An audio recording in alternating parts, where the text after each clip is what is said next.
From the studios of WMNH 95.3 FM in downtown Manchester, New Hampshire, you are tuned in to the best of Matt Connarton Unleashed. And Michael Martineau is at the news desk. How are you, sir?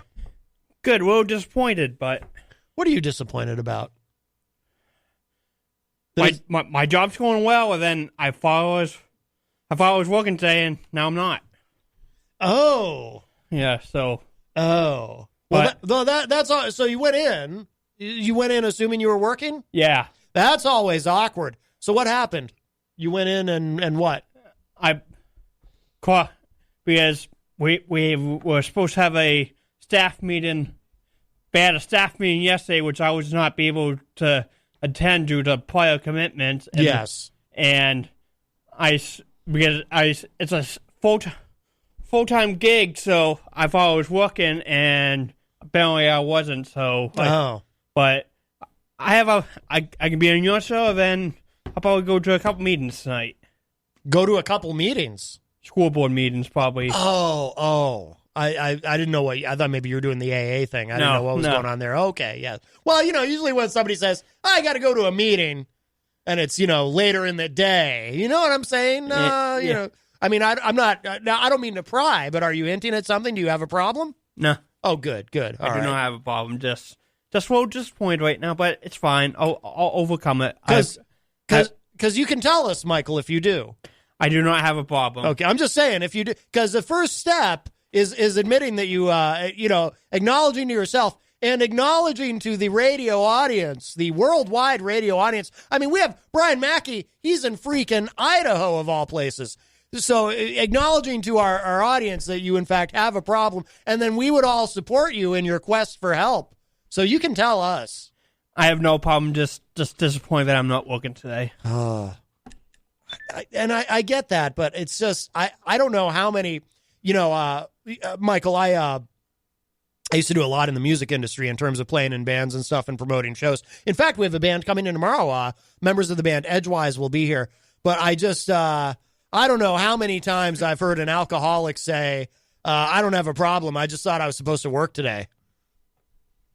I'm sorry. No, I've got that wrong. What they usually say is, no, I don't have a problem. I just thought I was supposed to stay home today and be drunk. Sometimes I get these things wrong. The devil is in the details, is it not, Mr. Martineau?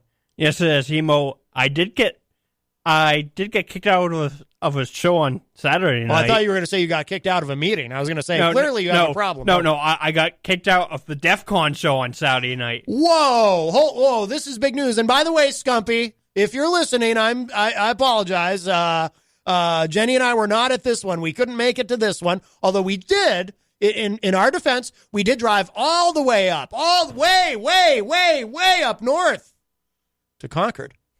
Way up in the White Mountains. We did drive all the way up there to see Scumpy.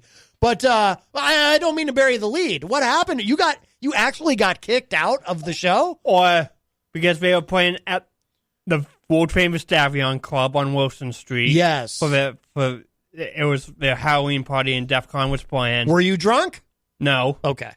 Are you sure? No. So I went. You can tell us if you were. No, I didn't have any drink. Okay. So basically, I arrived an hour and a half. If they were playing from like 8 to midnight. Was Scumpy drunk? You can tell us if he was. He seemed it. Okay, just checking. Good. All right. But basically, I know it's a members only club, and so I asked Scumpy to sign me in as a guest. I don't, and basically he looked at the log and had me put whoever was previous, which wasn't him, and then after like 45 minutes, I was politely asked to leave because I used another member's name as... You used... because you committed identity theft? That's even worse than being an alcoholic, Michael Martineau. I cannot believe this. Scumpy told me to use the name, so... Oh, right. Or I used my name as a guest, but he had me put whoever the previous member down is, and then the owner of the establishment and myself went back and forth, and he asked nicely asked me to leave, which I did. I'll tell you what. Well, yeah. So the next time I get pinched for identity theft, I'm just going to tell the judge, Scumpy made me do it. No, but that is, I dare say that. So you'd already been there for 45 minutes, or basically. So I got inside. They were on a break between the sets, and basically, one of the employees asked me, "Are you a member here, or are you just a guest?" I'm like, "I'm a guest. Can you please have a member sign you in?" And I didn't know anybody because I've never been in the Davion before. Right. I've passed it walking, but so basically I went because only person I knew there was Scuppy. So like, can you sign me in? And then he told me to write the previous member's name that was on that page because I have a guest sign in if you do go there as a guest. And then right. Then me and the employee went back and forth. Really, he asked me who signed you in. I told him it was a big mess, but I was partly asked to leave, I tried to enjoy my time there, but not really. So I have to say, I mean, it just seems a little. By the way, that's the actual reason Jenny and I didn't go. By the way,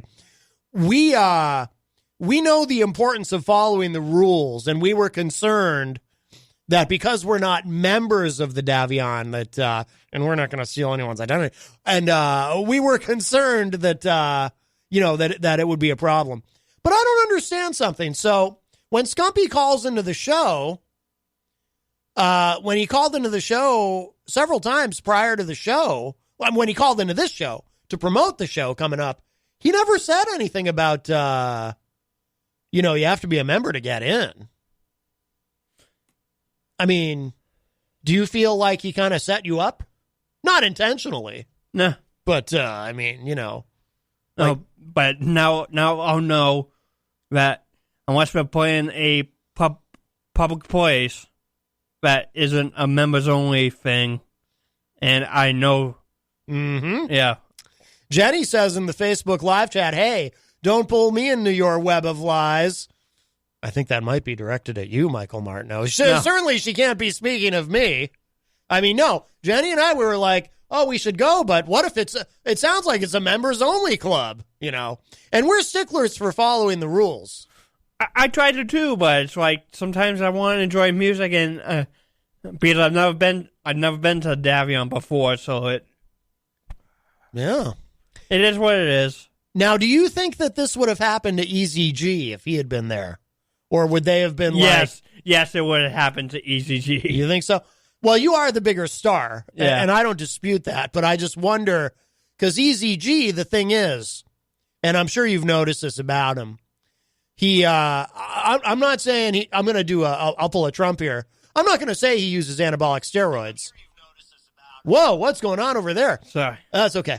I'm not saying he uses anabolic steroids. I wouldn't say that. See, but Easy G, as you know, he's extremely buff and intimidating, and I can just imagine, like, he's there in that same situation, and an employee comes up to him and is all like, "Hey, are you supposed to be here?" And then Easy G, he just starts shaking and hulking up, and he's like, "Yeah, I'm supposed to be here, brother." You know what I mean? And then a melee would have ensued. Can you imagine? Be my first time in there, and probably last time in there. He politely asked me to leave, and I did. Yeah. Well, what did he say exactly? Did he say please?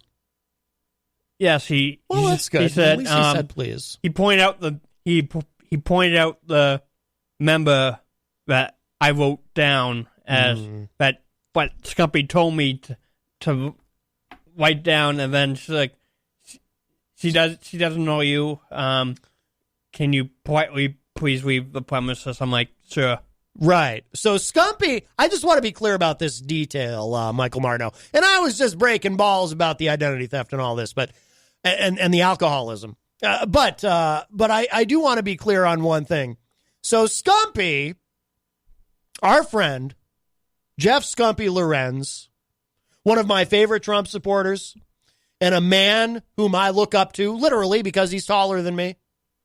A man whom I regard as an honest, God-fearing, actually I'm pretty sure he's an atheist, but an honest, thoughtful paragon of virtue, told you to lie and write down the wrong name.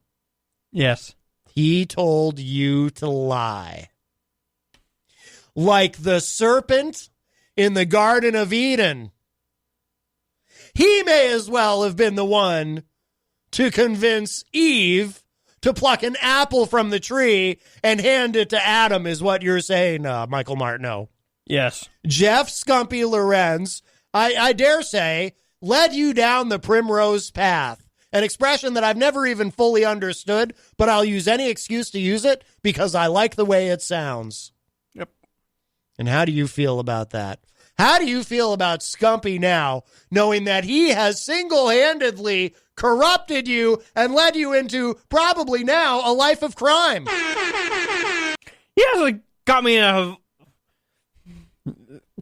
life of crime, but it was disappointing not to see the rest of the show. I only heard him sing like 2 or 3 songs before I had to leave. Yes, but doesn't a life of crime typically start with being at a show at a members only club and someone tells you to claim you're someone you're not? Isn't that how it begins? I have no idea. Hopefully not. I think I remember, Alderman Bill Berry, he's in law enforcement, and I think he had called into the show one day and suggested that. Let's see. Well, we have some input on this in the Facebook live chat. This terrible scandal. We've been engulfed in scandal here. I can't believe this. Brian Mackey from Idaho, whom I mentioned earlier, he's in there. Jenny, of course, I mentioned is in there. Hello to Wayne Noel. Also, Michael Martineau is in there. And you're over there. Yeah. Wayne says, "What's up, Matt?" Brian is enjoying the comedy, although there's really nothing funny about our friend Michael Martineau, this innocent young man. You're only, what are you, 25? Yeah. 25, and I dare say far too pretty for prison. And that's why I'm concerned, sir. That's why I'm concerned. Thanks for being concerned, but I don't think it will happen. Scumpy has led you astray. If you do end up a hardened criminal after all of this, it will be because of his influence. And I dare say that rock and roll music, it seduces and it corrupts. Yes. Yes, it does. Yes. Those power chords in minor keys. This is what happens. This is what happens when you go around listening to Kiss. I should know. Let's see. Aaron Jones Pocket in the Facebook live chat says, play Justin Bieber. Do you have a favorite Justin Bieber song, Michael Martineau? Speaking of hardened criminals. Not really. Yeah, I don't even. Okay. Let's see. Jenny says, Matt Connarton, I'm going to tell your father. You're going to tell my father about what Scumpy has done to Michael Martineau, leading him down the road to ruin, to a road. I mean, I have, at this point, Michael, I half expect that the next time I see you, you're going to be wearing a leather jacket and smoking a cigarette. I'm not a smoker, so that will never happen. Yeah, yet. I mean, come on, you know where this all leads, and it's no place good. Let's see. Johnny D. Holly is asking how much for the couch. I don't believe the couch. Do you know if the couch is for sale? I do not. Yeah, me neither. If it is, though, we should sell it. We could split the money. No, I'm not trying to sell property that's not mine. Don't even think about that. You're not trying to steal property that's not yours yet. Oh. But thanks to Scumpy, it's inevitable. I mean, I half expect now I'm going to show up here one day, or Peter White's going to show up here in the morning, and the couch is going to be gone. It's going to turn out that you and your new partner in crime, Scumpy, it's going to turn out the two of you absconded with the couch and sold it and kept the money or split it between you. Isn't it? No. Okay. Well, I hope not. I hope not, sir. Let's see. Johnny D. Holly asks, has Trump sat on the couch? I don't believe so. Do you know if Trump has sat on the couch? No. No. You don't know if he has, or you're pretty sure he hasn't? I'm pretty sure he hasn't. That Trump would not be suitable for our president, Donald John Trump, to sit on. No, it would not. Clearly not. We have a call. Let's take this call. Hi, welcome to Matt Connarton Unleashed. Who's this? Easy G. I heard you talking about me. Oh, Easy G. Yes, we have your theme music, of course. I think I'm cute. I know I'm sexy. I've got the look that drives a girl wild. I've got the move that really move. I said chill up and down their spine. I'm just a sexy boy. I'm not your boy toy. I'm just a sexy boy. I'm not your boy toy. There you go. You see, Michael, Easy G, he's just a sexy boy. He's not your boy toy. Very important. Hopefully not. Hopefully not, although with everything Scumpy's getting into these days. This is quite a story there, Michael, about the getting thrown out of the bar. Boy, that's, I don't know. Well, what would happen if you were there, Easy G? What would have happened? Well, I don't think I'd be there because I don't really care for his music. Sorry, but if he's listening. Oh! I told him that before. He says that's all right. He knows. Oh, It's no! not my favorite. I do have a story about Easy G and DEF CON. Oh, let's hear it.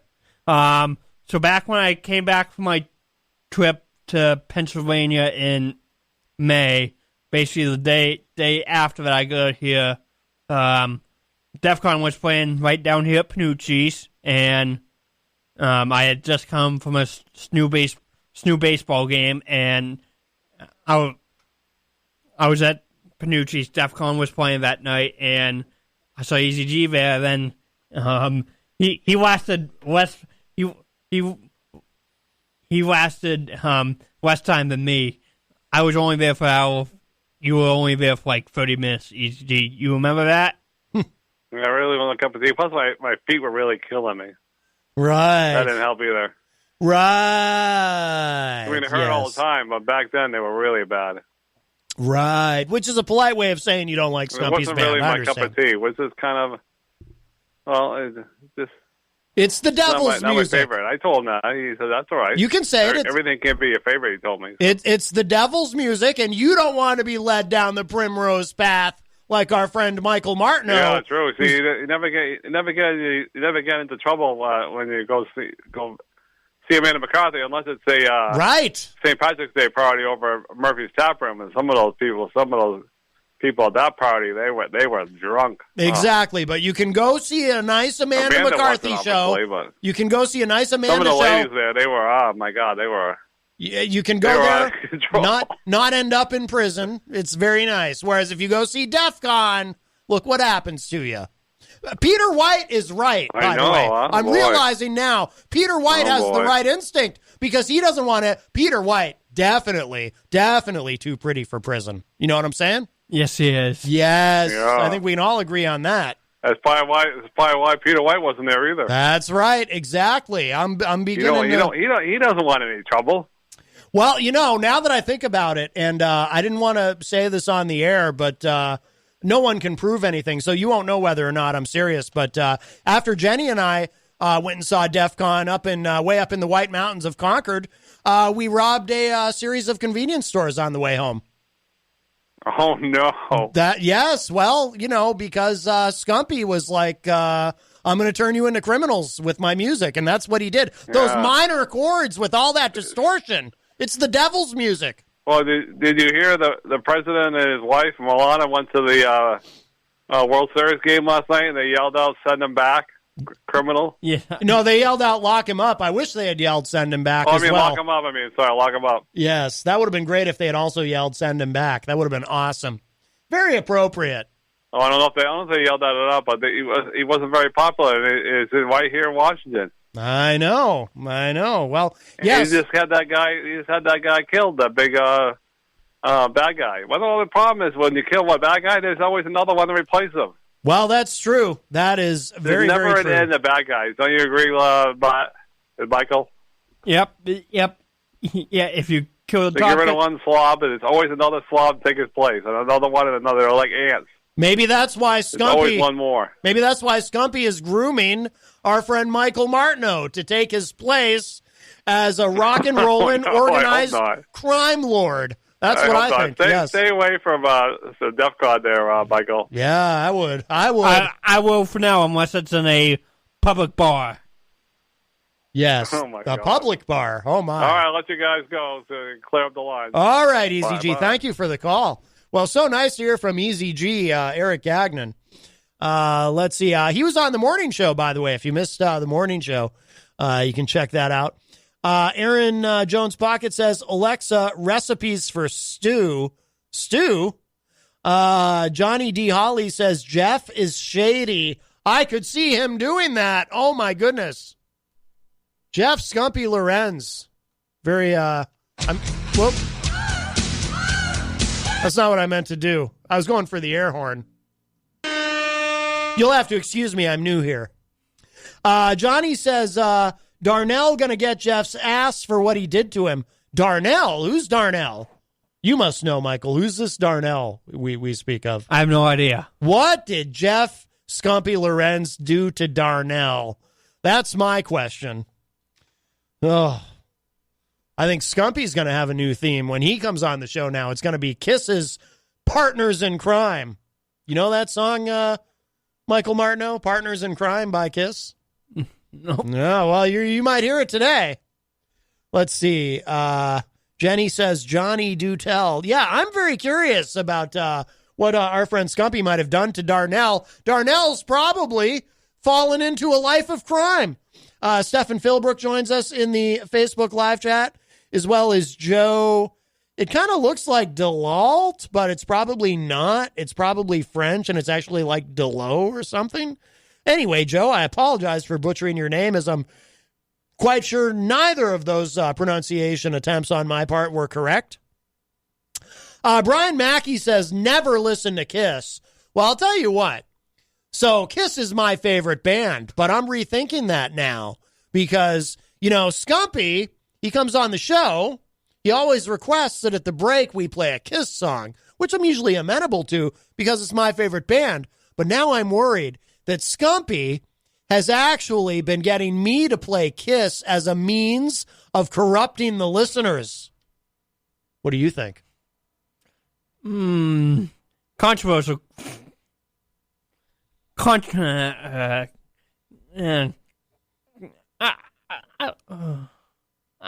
have nothing to say about that. Right. You're being very diplomatic about everything.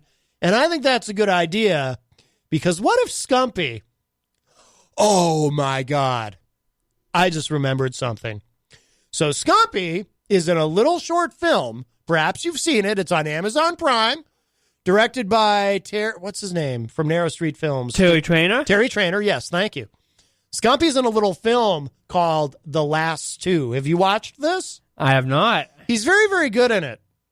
But he plays like this crime lord guy who's having his henchmen hunt down this guy and to kill him. And I don't want to give anything away. It's very short. But it's interesting. Now that I'm thinking about it, I hadn't considered this before, but Scumpy is very good in the role.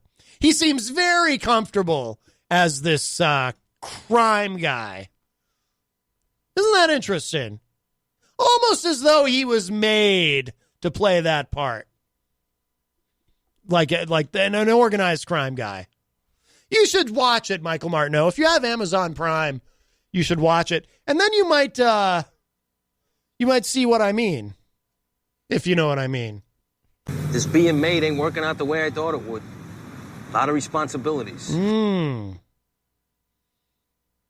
What if Scumpy, Michael Martineau, what if Scumpy one day were to offer to do you a favor? And he told you that he would do you whatever that favor is, but at some point in the future, he might want you to do him a favor. What would you do? I have no idea. Right. Well, I know what you should do, but I'm going to let your conscience be your guide. I'm not here to give advice on how not to end up, in the witness protection program should something go awry. That is not my role here. Let's see. Brian Mackey says, it's the devil. Stephen Philbrook says, I need to get pumped up. I need to know about Renegades of Funk cover by Rage Against the Machine. Air horn, air horn, air horn. Yes, well, perhaps we'll play that later after we play Kiss's Partners in Crime in honor of our friend Scumpy and the corruption of the innocent, the once innocent Michael Martineau. How does it feel, Michael, to know that Jeff Scumpy Lorenz has single-handedly robbed you of your innocence? How does that feel? That must feel weird. Yes, it does. And me saying the words probably sounds even weirder than it feels. But you know. Let's see. Brian Mackey says, Michael Martineau, we are with you, man. Do not relent. Yes. You need to stay grounded. You need to be humble. Be humble. Yes. Are you a religious man? No, it doesn't sound like it. Well, perhaps it's time you sought some advice and counsel from the Lord. You know, apparently he talks to a lot of people. They hear voices in their head or some weird stuff. I don't know how that works, but perhaps you need some. Perhaps you should go to church with our friend Easy G. Not a chance from Easy G. You're not just avoiding church because Scumpy avoids church, are you? I'm not even gonna go there. To church? Yeah, I wouldn't either. It's really boring. Plus, if you're Catholic, it's like you get this ridiculous workout that you're not even dressed for. It's like aerobics. You got to sit, stand, kneel, stand, sit, kneel, stand, run around, get the wafer, shake a bunch of hands, which is especially awful during cold and flu season. You know, when they do the peace be with you, that's a germ factory right there. My goodness. If you go to church, you're going to get a cold or a flu or sickle cell anemia. And yet it's the house of the Lord. How does that make sense? Stephen Philbrook says, woohoo, I got the top fan diamond. Ooh, yes. He's got the top fan diamond. That is the special Top Fan Diamond air horn. I don't know if you know that, Michael Martineau. I did not. Yeah, well, now you do. I only use it for that, specifically for that. Let's see. Johnny D. Holly says, call me. I'd love to be on the show. Well, you can actually call us, sir. We don't really call out, but you can call the show at 603-250-6007 if you'd like. 603-250-6007. Let's see. Brian says, here's the thing. Kiss, Detroit Rock City will cause all kinds of mental awakening. Could be very dangerous. I agree. That's why they say, right in the lyrics, they say, you got to lose your mind in Detroit Rock City.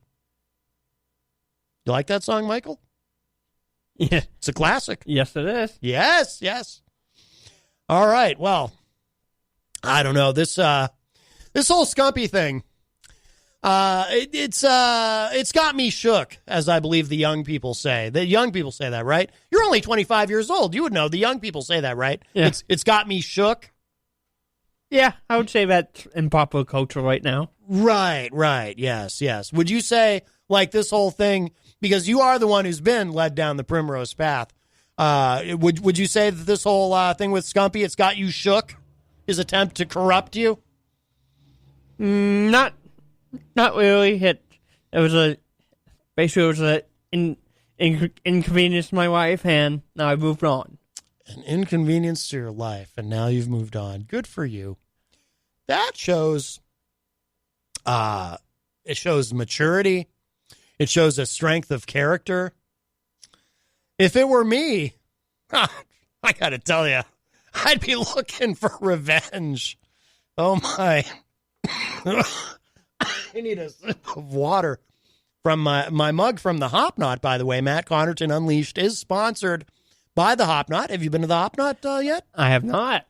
At 1000 Elm Street. It's right across the street here at the Brady Sullivan Plaza.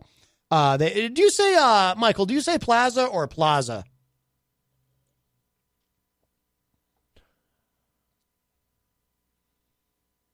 Plaza. Plaza? And yet, if you say the name of the actress, Aubrey Plaza, it sounds wrong.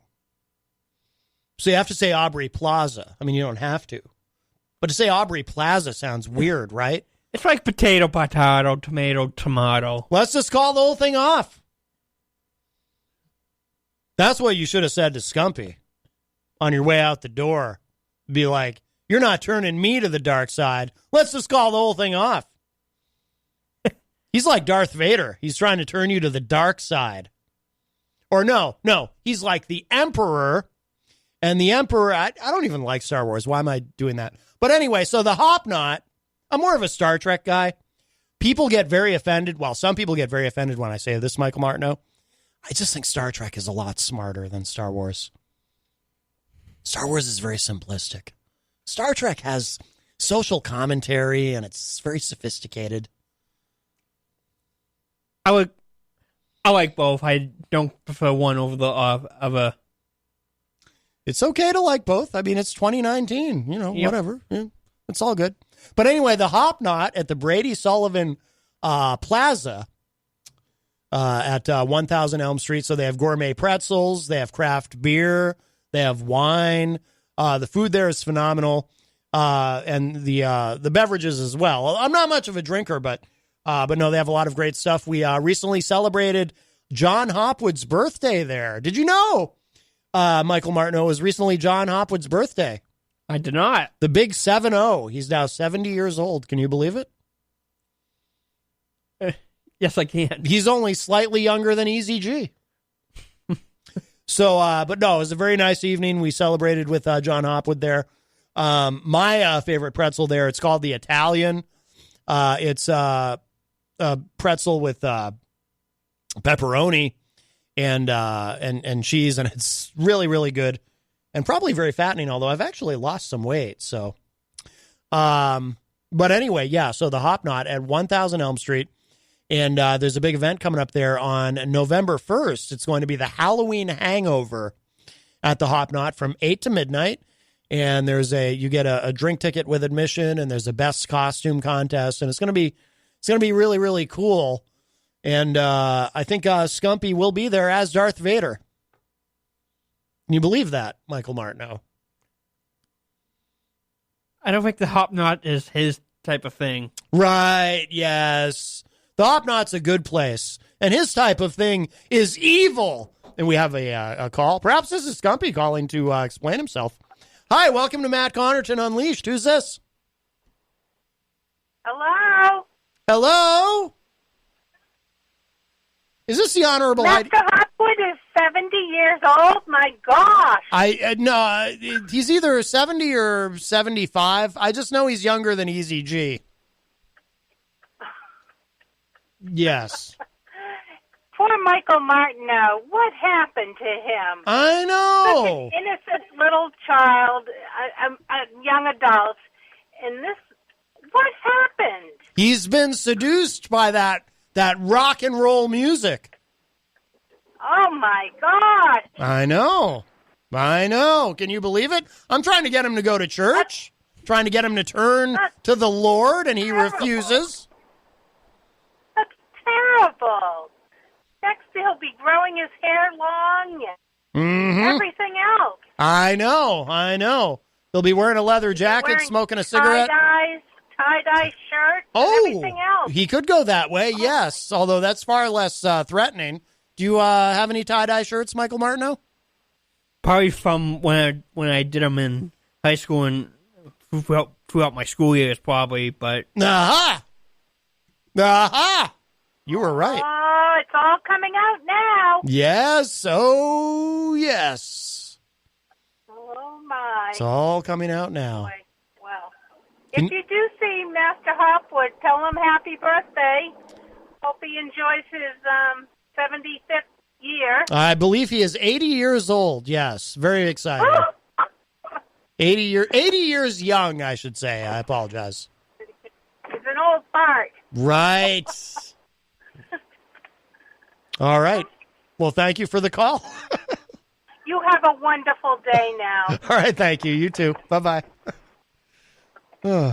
I believe that was the Honorable Heidi Hamer. For some reason, she doesn't identify herself when she calls the show, but I'm 99.999% sure that was her. Yeah, it sounded like her. Yes. Let's see. Brian in the Facebook live chat says, boom, there you have finally someone dares to speak the truth, LOL. Matt, you do. I do speak the truth. I have, I am like George Washington, Michael Martineau. I don't know if you realize this. I mean, that's not to say if I did cut down a cherry tree, I would own up to it. I would want to know if there was video surveillance. But I might own up to it if I did it. Yeah. What would you do, Michael Martineau, if you were accused and you knew you did it? What would you do? I would fess up to the crime. You would fess up to the crime? So you're acknowledging that you're entering a life of crime? Oh, I'm worried it's too late. It's too late to save you. Did Scumpy play any Black Sabbath while you were there at the Davion? I was only able to hear like 3 songs. I couldn't put my tongue to any of them. You couldn't put your tongue to any of them. So you don't remember what any of them were? You just know that, suffice it to say, they were songs of evil. Seduction and corruption. Bringing you to the dark side. What's the worst thing you've ever done, Michael Martineau? What's the most evil thing you've ever done? So far. I have to think about that. Well, that's encouraging. If you have to think about it, then you probably haven't done anything too terrible.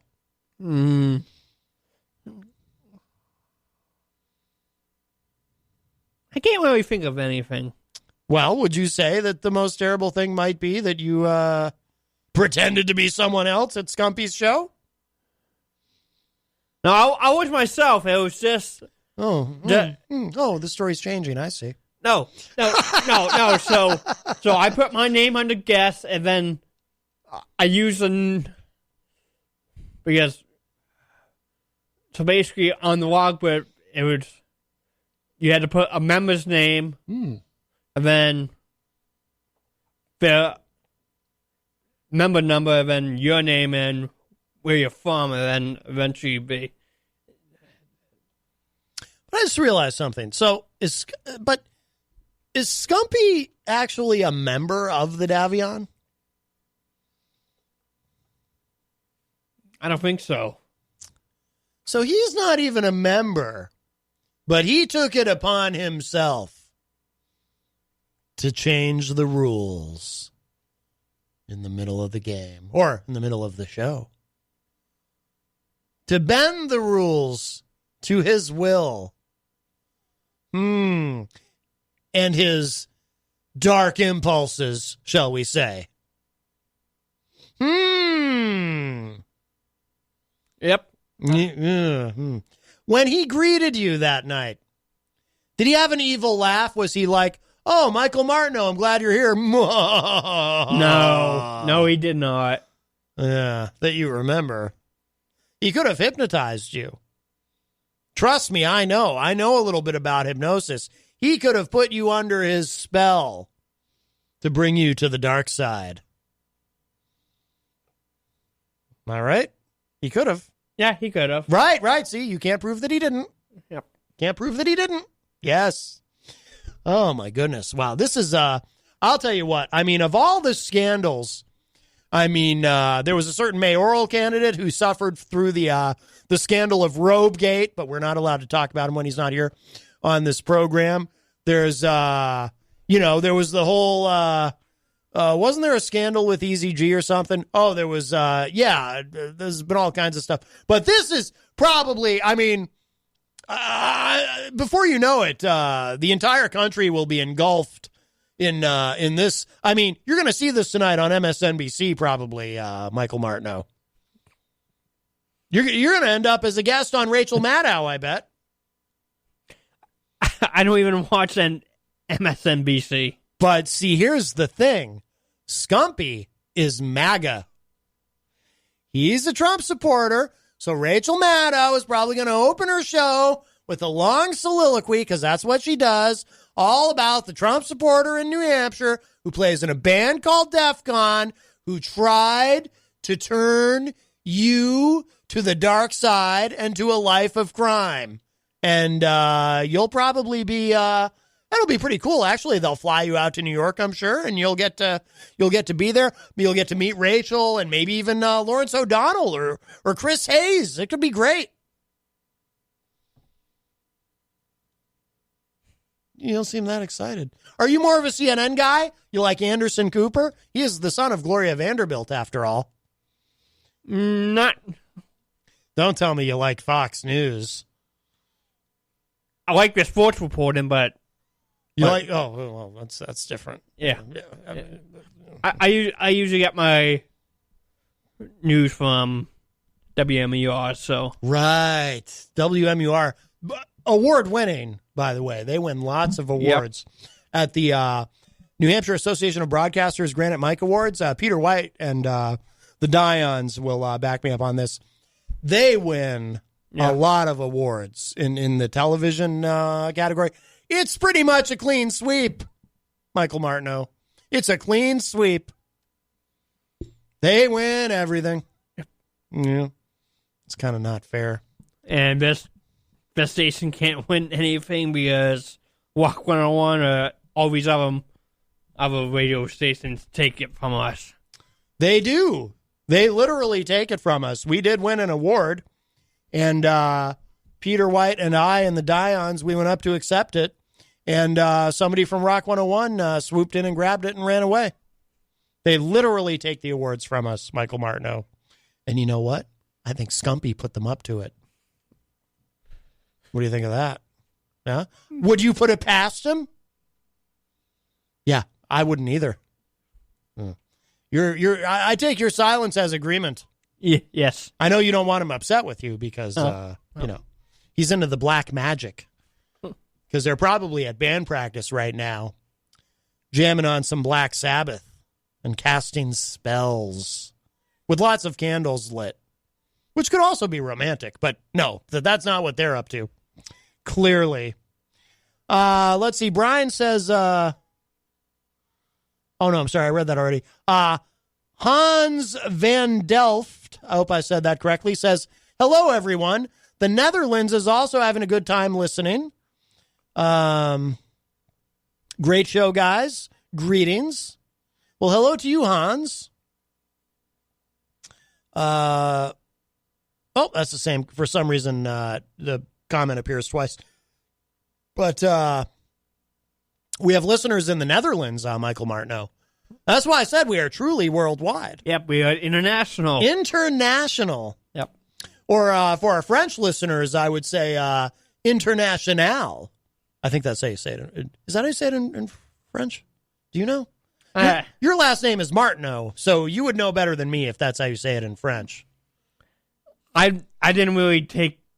I probably had one semester of French back in middle school, and I don't even remember any of it, so...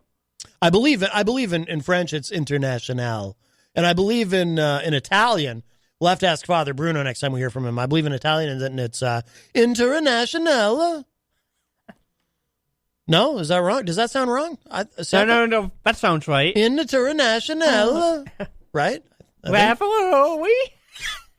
Yeah, that's. Is that your impression of me trying to say international in Italian? No. Because that's very hurtful. You've hurt my feelings, Michael Martineau.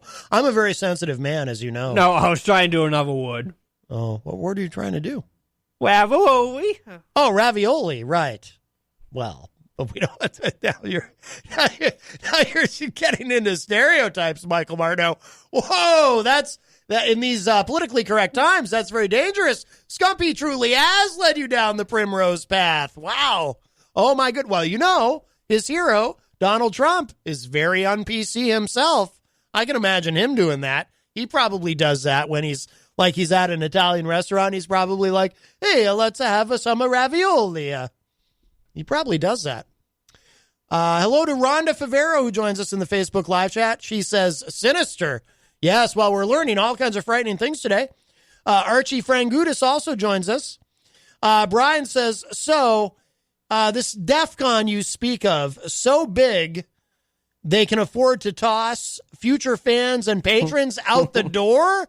I have never heard of them. Oh, my goodness. Well, yes, they're very, very famous. Yes. Very, very famous. Right, Michael Martineau? But more of a local rock and roll cover band with some original songs. Right. Which very much sounds like the opposite of famous. But that's okay. Yep. But we do love Scumpy, even though he attempts to corrupt us. Oh, hello to Rocky Huber, who joins us in the Facebook live chat. Well, I think we should, we'll take a break. We are at the top of the hour. Of course, this is Matt Connarton Unleashed on WMNH 95.3, sponsored by the Hop Knot. Are you sticking around, Michael Martineau? Yes, I am. Okay. I just want to make sure you're not leaving here and you're going to go rob a liquor store or something with Scumpy. I mean, I don't know. All right. Who would be the wheelman in that case? Because one guy's got to go in and rob and the other guy's got to be ready with the car. I'm not going to convict myself anymore. That's very wise, my friend. That is not without a lawyer present, right? Am I right? Correct. Yes. All right, so we will take a break, and Michael Martineau is here with us, and I'm going to play this. You know, Scumpy always requests a Kiss song, so here it is, as promised. This is from Killers. This is called Partners in Crime. And we've already learned a lot here today, my friends. And sitting at the news desk, Mr. Michael Martineau. Oh, I didn't put your mic back on. I'm sorry. Go ahead. Thanks for having me. Well, you're very welcome. Thank you for joining us. The number to call is 603-250-6007, 603-250-6007. You can also send a text to 617-917-4476 if you so choose. You can tweet me at Matt Connarton. You can email me, matt@ipmnation.com. And if you text, tweet, or email, I will read that on the show. As long as there's no profanity in it. We cannot use bad words, although I could read them and self-edit. But I'm telling you right now, if you send me a limerick and I so much as see the word Nantucket, I will not be reading that on the air.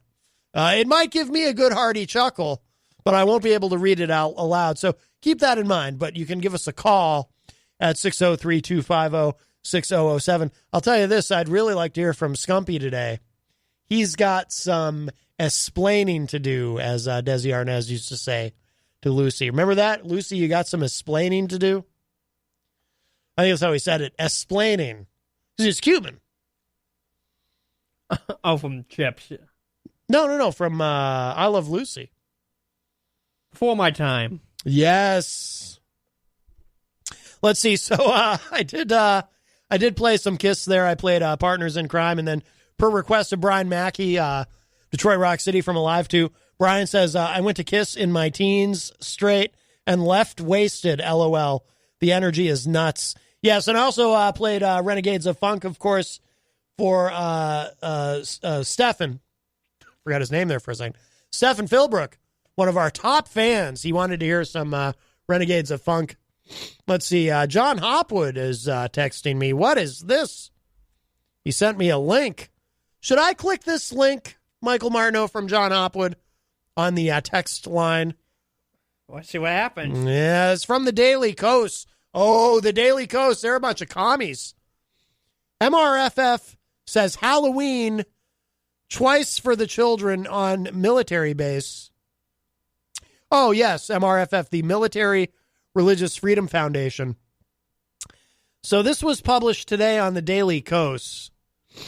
Second only to Christmas, Halloween is the holiday for which service members contact the MRFF about issues of their command forcing fundamentalist Christian religious views on them. It is one thing for a base chapel to hold an alternative event, such as Robbins Air Force Base's Hallelujah Night, which is run by the chapel, completely voluntary and doesn't stop others from celebrating Halloween in a normal way. That's fine, but it's quite another thing when a commander attempts to cancel Halloween activities altogether because their personal religious beliefs deem Halloween to be a satanic holiday. Oh, my goodness. Oh, I was trying to get the air horn for that. Anytime I say satanic holiday, Michael Martineau, I like to use the air horn.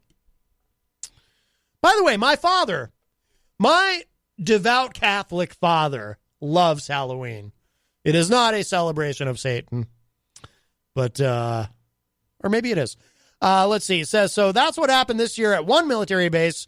A commander whose religious opinion is that Halloween is disrespectful to Christian personnel because it elevates Satan over Christ, tried to stop the base's annual Halloween party.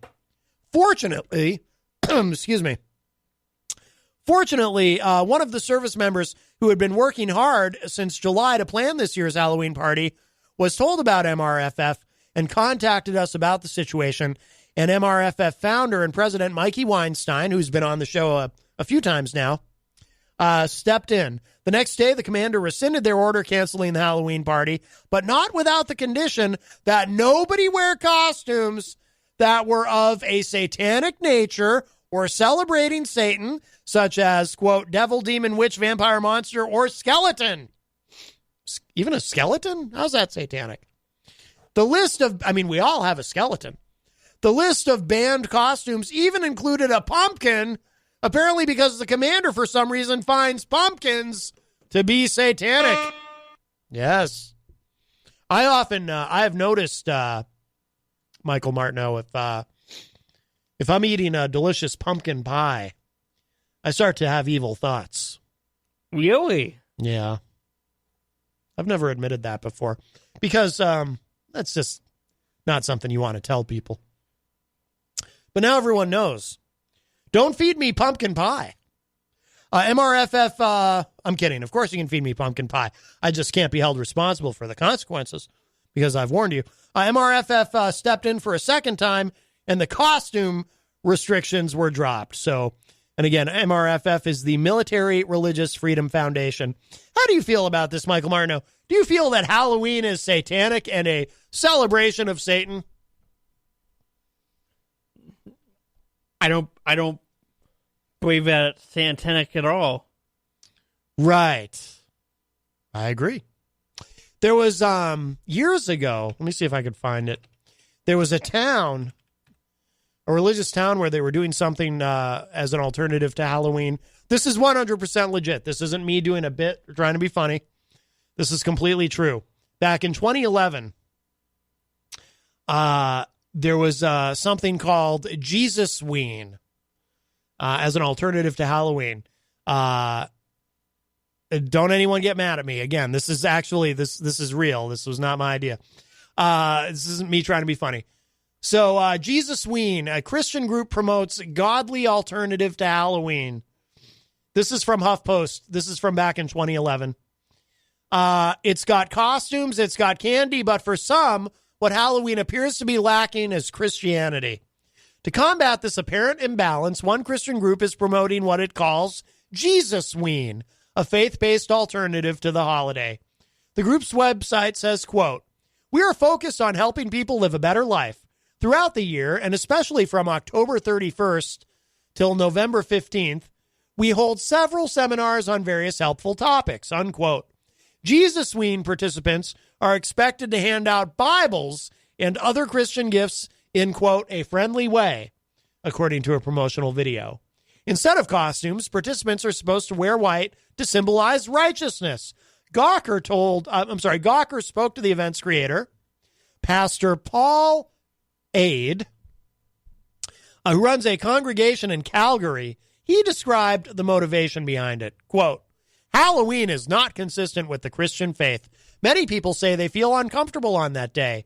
We think people should choose an alternative activity, unquote. The group's Facebook page also makes similarly lofty predictions of success, stating that the day, quote, is expected to become the most effective Christian outreach day ever, unquote. Satirical website The Onion has a different take on the proposed new holiday, and they wrote, what they forgot to take into account, though, is the fact that those heavy Bibles are going to be hard to carry around all night. Many a child's candy sack will break. Won't someone think of the children? I agree. What do you think, Michael Martineau? Would you do you support this Jesus Ween? It sounds wrong for multiple reasons, but do you support this? Man of faith as yourself? Actually, you kind of aren't. Are you an atheist, Michael Martineau? No, I'm not. Okay. Because I kind of got that vibe, and you've been hanging around with Scumpy. And Scumpy, despite being a Trump supporter, and of course Donald Trump being the most godly of presidents, Scumpy himself, I think, has shown himself to be quite godless. Halloween has been a great holiday for me throughout my year, so seeing an alternative version of it, it doesn't really faze me, but I don't really have a response. Right. I mean, like I said, even my very Catholic father likes Halloween. Brian Mackey says, you have mail. Oh. Let me see if I can open that, Brian. Tyler, boy, how do you say this?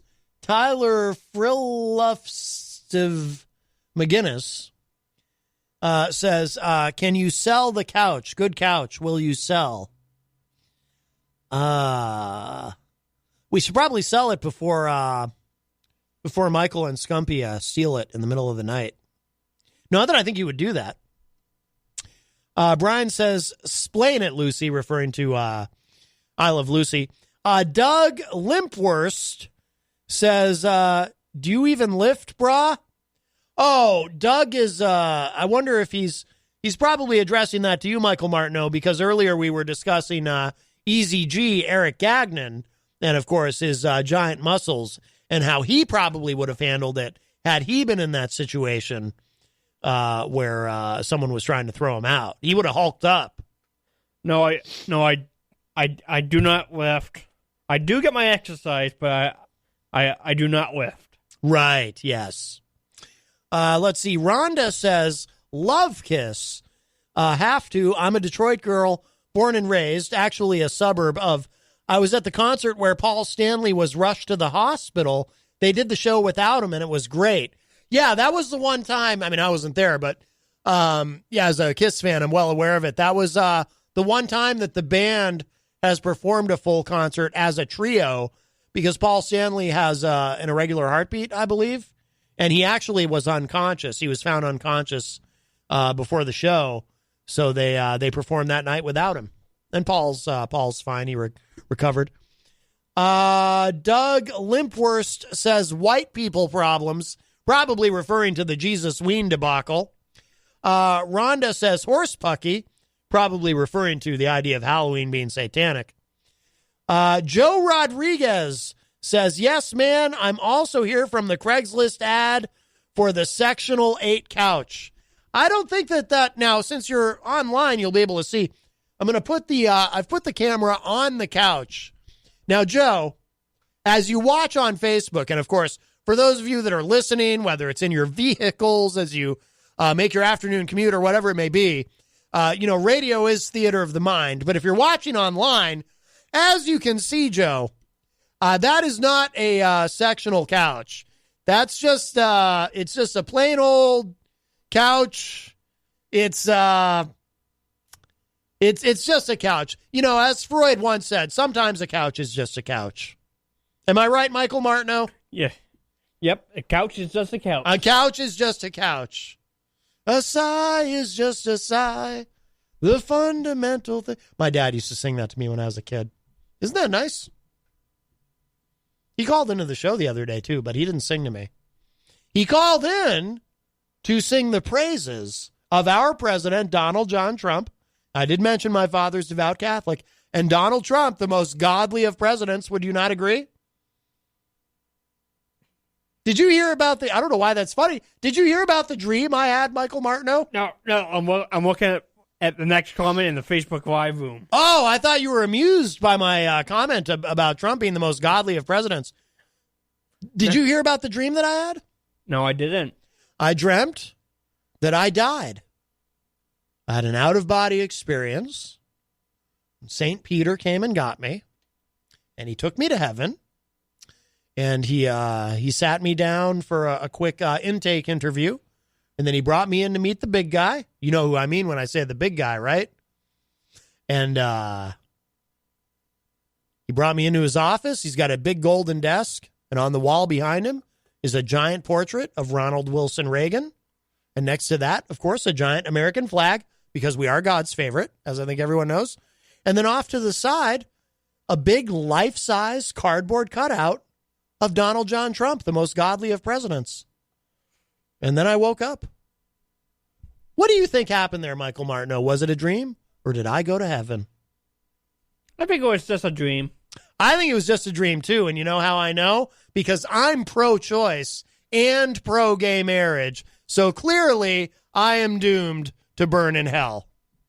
I think that's fair to say. Let's see. Brian Mackey is asking the big guy Trump. No. Although Trump is a big guy, he's obese.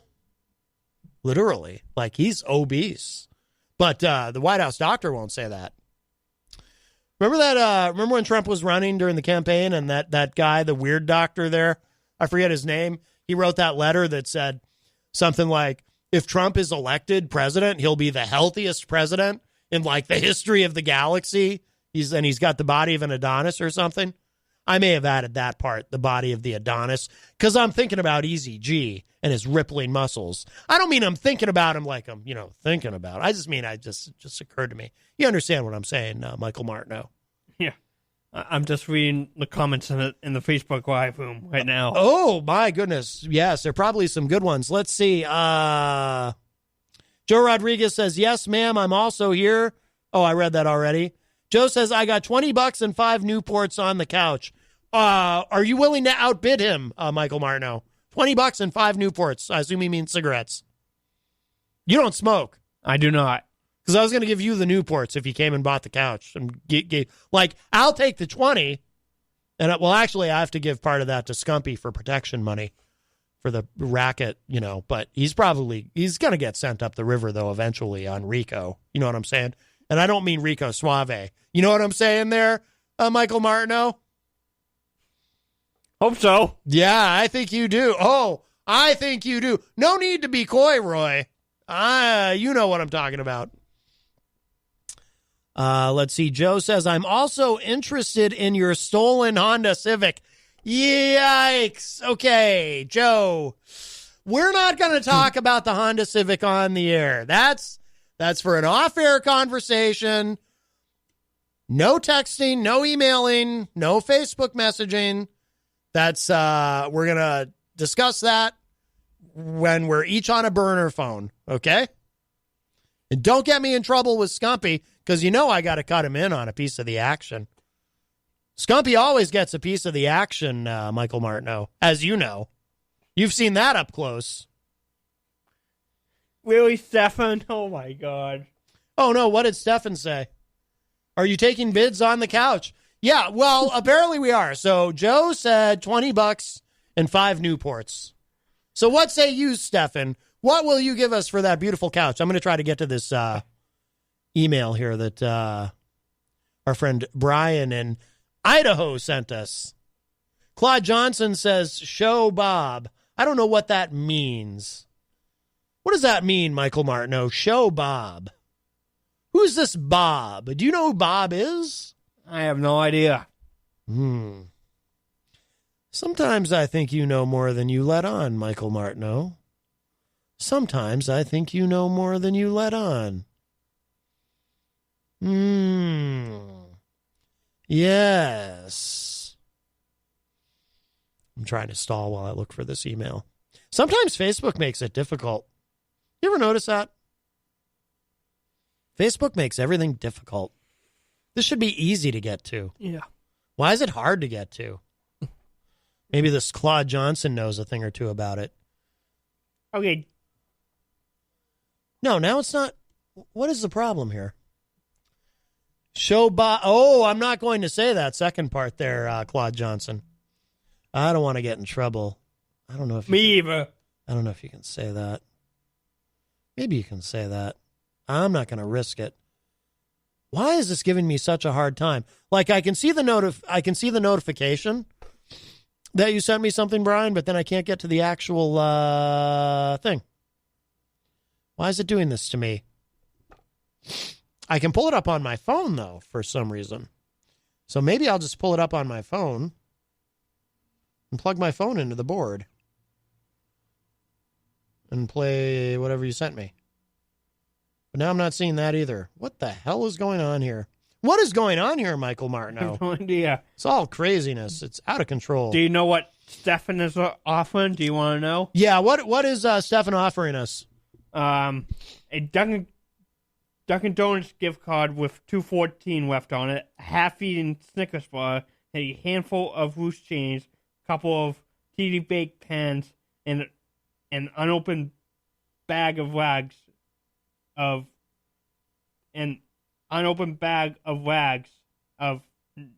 new rags. Seriously? Joe Rodriguez offered us $20 and 5 Newports. Now it's up to 6. 6 Newports? Stefan, you got to step it up, dude. I don't want to have a half-eaten Snickers bar? That's probably got germs on it if somebody already ate half. Would you eat that, Michael Martineau? No, but I'll take... I won't say anything. Nope. Oh, right. Because you don't want Scumpy to hear. And then you get in trouble with Scumpy for not cutting you in. It's a WeTransfer download, wherever that is. Oh, okay, I think I know where that is. Well, we'll grab this call, and then we'll check that out. Hi, welcome to Matt Connarton Unleashed. Who's this? Hey, Matt, it's Brian. Oh, Brian Mackey from Idaho? Yeah. Hey, how are you? Yeah. What's going on, brother? Nothing. What I sent you was a WeTransfer download. I'm just having the time of my life over here. Oh, good. Today, and it was just a thank you for playing the Kiss and some other stuff. So. Oh, okay. I am not a political guy, but I love your show. I love Jenny's input, and I love these other two guys, Michael and Easy G. And I don't know if I brought this up in the past, but you were talking about alcohol AA earlier on the cup, but I left the East Coast because of severe mental illness interrupting my life and medical and stuff like that. Oh, wow. And I came out here to Idaho, and it was like night and day. Oh. Rhode Island was like bankrupt. And you couldn't get any medical. So now out here with it's a completely different way of life, but I miss the East Coast. I miss the East Coast fun, and I miss the Seekonk Mass, raceway and things like that. So I just wanted to get on here because I can't get here through Skype and whatnot and let you know that I enjoy what you're doing. I enjoy the people, and thanks for doing it. It's just a lot of fun for me. It's well, thank you. I don't want to say it's therapy, but it's real close. Yeah. Well, no, that's wonderful to hear, Brian. Thank you so much. How long have you been out there? By the way, how long ago did you leave us? I moved out here in 2016 because I simply could not get health insurance. Now on the East Coast, the East Coast mentality is more about treating the problem. With my mental illness, it takes a variety of meds, and they were all about it. And I had a good quality of life, except for being able to pay for those meds. Yeah. And I moved out here, and I could pay for everything, but they're all like, yeah, we want to get you off of that. I'm like, why? My quality of life is great. And they're like, well, we don't believe in it out here. So here we are, fast forward 3 years later. I'm suffering, looking for an outlet to relieve all this anxiety and depression, and I found your show. Bottom line is they don't have the same mentality of treating the problem and backing up quality of life. They think that you should be med-free and just do it on your own and breathe deep, as, Pink Floyd would say. But, they were on acid, so Right. That's a completely different story. But the problem is you can't breathe deep. You can't fix it. So, again, you guys, you and other radio hosts and podcasters that put themselves out there don't or may not know, I'm just going to say you may not know, the impact you have on people all around the U.S., maybe all around the world. When you have a show that's dedicated to fun and, just having a good time and brightening somebody's day, be it accidental or be it on purpose. So I don't want to tie it up, man. I just wanted to call in and spend my 50 cents today. Well, Brian, wow. Well, thank you so much, my friend. That is wonderful to hear. Your words, I'm silly and I goof around a lot, but in all seriousness, so what you said really means a lot to me. Thank you. Yeah. Well, I don't know if it's accidental or if it's on purpose or in the back of your mind, you're going, I love what I'm doing. You obviously do, or you wouldn't be doing it. Radio is a very tough business, and it's very cutthroat, but it's 2019. The world's a mess. Everything's a mess. It doesn't matter who's sitting as POTUS. The whole world's a mess. But there's a lot of people. I'm 62 years old. I'm a baby boomer. I went through acid, and I went through pot, and I went through all that crap, and I went through the recessions, and I went through this, and I went through that, and we're all just looking for a way to smile. Mm-hmm. Just a way to get up. It's easy to roll out of bed in the morning for somebody my age. The hard part's getting up off the floor. So, right. We're all just looking for a way to smile, man. Right. And I just, when somebody like yourself brings it out there, be it intentional or unintentional, you deserve some kudos to get you motivated to keep it going. Jenny's a hoot, and the rest of the guys are a hoot. And I love Chris. I almost sent Chris a care package for his podcast.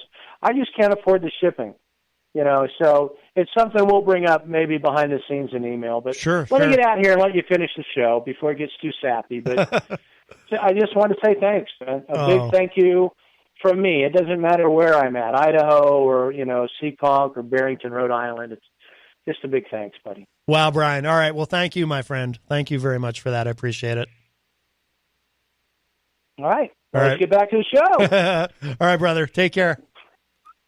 Take care, buddy. Right. Bye-bye. Bye-bye. All right, Brian Mackey from Idaho. And now that we finished the call with Brian, I finally got this email open, so we'll go ahead and play it. Oh, my. This is a whole lot of fun. Hey, Matt. Hey, crew. Brian from Idaho. Got everybody on the desktop.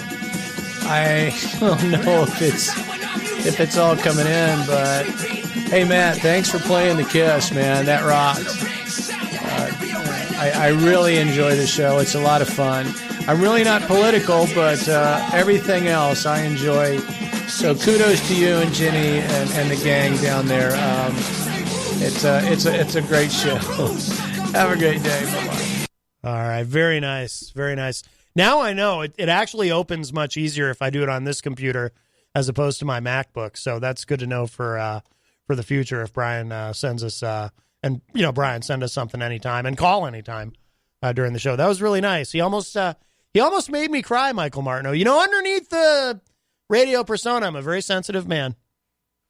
That's why I get so concerned about Scumpy leading you down the primrose path, as I'm sure you are Yeah, yes, I am. Yes. Let's see. Oh, thumbs up in the chat from Brian Mackey. Mike Pelopita joins us and says, hi, everyone. Hello, Mike. Joe Rodriguez is asking, do you accept EBT for the couch? I don't think there's a way for us to accept EBT. No. Either technologically nor legally, right? Correct. Because EBT is more for, like, food and stuff. Yes. Yeah. I always hear, whenever the subject of EBT comes up, you know, if I'm talking to one of my Republican friends, who, as far as I know, they're all still speaking to me. I can't figure out why. But, you know, they have all these stories about these people who use EBT cards and go out and buy these lobster dinners and in-ground swimming pools and everything with their EBT cards. And it's not how it actually works. No, indeed. Not how it works. It bothers me, actually, the demonization of poor people. Really, it sticks in my craw, to use an expression that I'm not sure anyone actually says anymore. Do the young people say that, Michael Martineau? You would know. Do the young people say that sticks in my craw? That's the first time I'm hearing of it. Right. What about that's stuck in my grill or something? Do the young people still talk about things being in their grill? Unless you have an actual grill in your teeth, not really. Right. Did you say that the other night at the Davion when the guy asked you to leave? Did you say, hey, man, why don't you not be stuck all up in my grill? I did not, and that would be disrespectful. That's very mature of you. You're far more mature than I am, which is weird because you're only 25 years old. I would have been like, yo, man, you're all stuck up in my grill and stuff. You're like a piece of corn stuck between my teeth. I probably wouldn't have gone quite that far. That'd be a bit much, right? Because then, you know, you say that to somebody, you start talking about corn. Next thing you know, you're engaged in fisticuffs. Are you glad that you didn't, that you ended up getting the job as dishwasher and not having to be a bouncer at the farm? Because you probably would have had to engage in fisticuffs with unruly patrons if you were a bouncer, right? Hopefully not, but I like the dishwashing job right now. It's going great. Some it's going to wear me out eventually with these long nights, but I'll make it through. Now, you don't ever engage in fisticuffs when you're washing dishes, right? Nope. All right. How do you feel about that? Are you relieved, or is there a part of you that's kind of like, I'd kind of like some action? I'm relieved I don't have to do that. I get to stay in the back of the house and just do my thing and make sure they have enough plates and dishes and whatnot.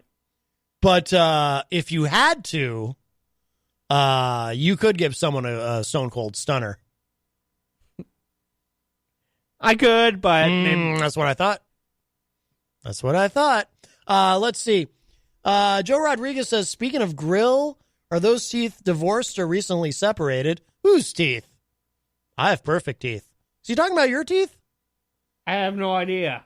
I don't know what's going on. I can't even see your, no, your teeth are fine. Yeah. I don't know whose teeth he's talking about. Do you want to know how perfect my teeth are, Michael Martineau? Sure, why not? I not to brag, I got lucky on this one genetically. I have never had a cavity. Really? I've never had a cavity. And the reason is, or I assume the reason is, so neither of my parents have ever had a cavity either. So, as the offspring of two parents with perfect teeth, I just have like super indestructible teeth. And my dentist even told me, and this was like 20 years ago, my dentist said to me, he goes, you know, I probably shouldn't be telling you this, so don't get complacent. But if you've gotten this far in life without ever having had a cavity, you're probably not ever going to have one. You're just not prone to cavities. So, and I just have like super teeth. I got the chompers. I have like the teeth of a panther. I could be out in the wilderness and still eat. I could just like with my super teeth, I could chomp into a gazelle and just feast. It's pretty impressive, huh? Yep. Thank you. I do need that validation, Michael Martineau, because I'm very insecure. Even with my phenomenal teeth, I still have insecurities, and I'm all too aware of my flaws and foibles. I may need counseling. The couch is not for sale, guys. Oh, no. Is somebody still... No, what do we guess again? Joe. Brian Mackey says, LOL, they don't know what a craw is. Oh, referring to the stuck in my craw. I don't know what a craw is, to be honest with you. I just know that it's not pleasant to have something stuck in it, whatever it may be. Let's see. Jenny says, meanie, replying to Joe. Joe says, I'm just here for the couch. Yeah. But you kind of have to be here for the couch. Like, you have to be here to carry it down. You could, if Joe came for the couch, you could help him, right? You'd help him carry it out. You could probably put that thing on your back. You were almost a bouncer at the farm. You're strong. You're like Patrick Swayze in Roadhouse. Isn't there a scene in Roadhouse where he has to carry an entire big heavy couch on his back? I might be thinking of a different movie. Maybe it's Ghost. Sorry, go ahead. I have a definition now. For craw? Yeah, so craw is the crop of a bird or insect. So I would probably a beak or something, but there's an idiom for craw, stick in one's craw to cause considerable or abiding resentment, rankle. She said I was pompous, and that really stuck in my craw. Right. No, that's great. Thank you for looking that up. I, as a general rule, and this is just me, and again, I make no judgments about anyone else's proclivities. I don't really want anything stuck in anything. You know what I mean? You know what I mean? Like, oh, yeah, Like, I just don't, But anyway, that's just a matter of personal policy. Brian says, I'm thinking of a different movie. Brian also said, first Joe asks, does that couch pull out because I don't? Oh, well, that deserves a, where'd my air horn go? Michael, have you seen my air horn? I'm not. That deserves an air horn. Let's see. No, the couch, let me put that back on the couch. That couch does not pull out. That couch doesn't do anything. I had to, by the way, this is true. I had to yell at John Hopwood the other day, who's, of course, celebrating his 90th birthday. I had to yell at him the other day because he comes in here and he's like, I'm just here to take a nap. And he just stretches out on the couch. During your show? It was right before my show. He thought he was just going to stretch out and listen. And I said, no. That already was an issue with someone else. And I was specifically told that is frowned upon in this establishment. You can't just lay on the couch and stretch out during the show, because then it looks like there's somebody passed out on the couch. And besides, do you really want to stretch out on that couch? It's one thing to sit on it, but do you really want to stretch out on it? No. I remember, I've played in a lot of bands, Michael Martineau. And I remember, the last band that I was in that had a rehearsal space over at Morgan Storage here in Manchester. We had a couch in our band room, and it was, I'm not even going to go any further with that. But let's just say it was well used and gross, but would work okay in a pinch. That's all I'm going to say about it, Michael. I don't want to be like Scumpy and lead you down the primrose path and corrupt you and rob you of your innocence the way that he has and his satanic music. Brian says, why is the couch even for sale? Raffle it off for cancer. Well, see, the thing is, and that's a great idea, Brian, but I'm not sure that the couch actually is for sale, because there's one problem. If we do sell the couch or raffle it off, then we don't have a couch. We need a couch. Now, like over a year ago, There was at one point some talk that Mike Doyle, you know Mike Doyle, Yep. frequently on the morning show with Peter White. I think he usually goes on Fridays. Mike Doyle had said something about getting us a new couch. I don't know whatever happened to that. Right. So, I don't know. Let's see. Waltius Reed joins us in the Facebook live chat. Hello, sir. Brian says, air horn is in the craw, LOL. No, air horn is in the soundboard. There we go. I'm kidding. It's not really in the soundboard. It's an actual air horn. I have someone who stands in the corner off camera and blows into it. Well, you don't really blow into you know what I mean. Benjamin John Wilcox says, Ashanti sent me for the couch. Oh, Ashanti. She had some hits. Whatever happened to Ashanti? Do you remember Ashanti, Michael Martineau? Not really. Yeah, I barely remember, but she had some hits. I'd let Ashanti have the couch if she showed up here. I don't think I'd say no to her. I don't think you would either, would you, Michael Martineau? I'm just these comments are hilarious. I know. Yeah. Waltius Reed says, rocking and rolling, in quotes. I don't know what you mean by that, Walty. Joe Rodriguez says, me and Pookie already got $20 and 6 Newports on it. You and Pookie are going in on the couch together? Well, that's good. Then they can carry it, and then you won't have to carry it, Michael. Isn't that nice? Yeah. Yeah, you don't have to be like Patrick Swayze in that movie.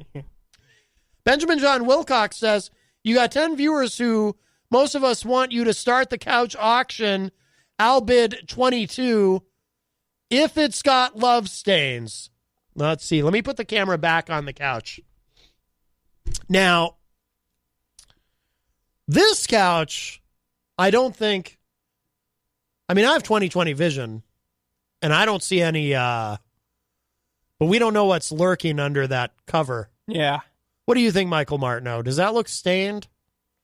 With the cover, no. Don't know, but we don't know what's underneath it, so. Right. We really don't.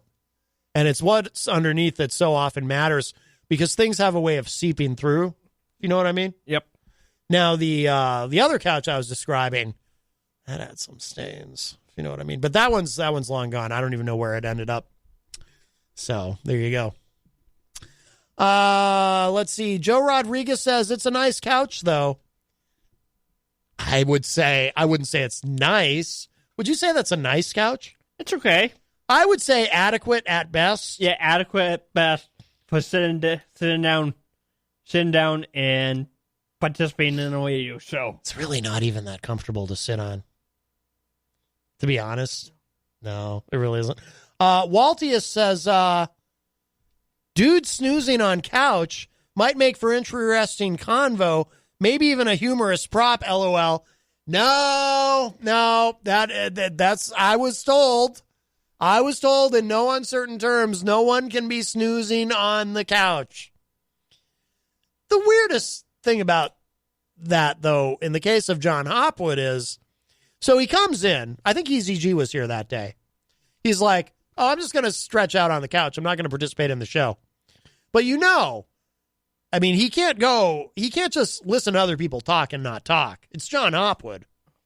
So he would have been sitting up within minutes, maybe seconds into the show and would have been talking.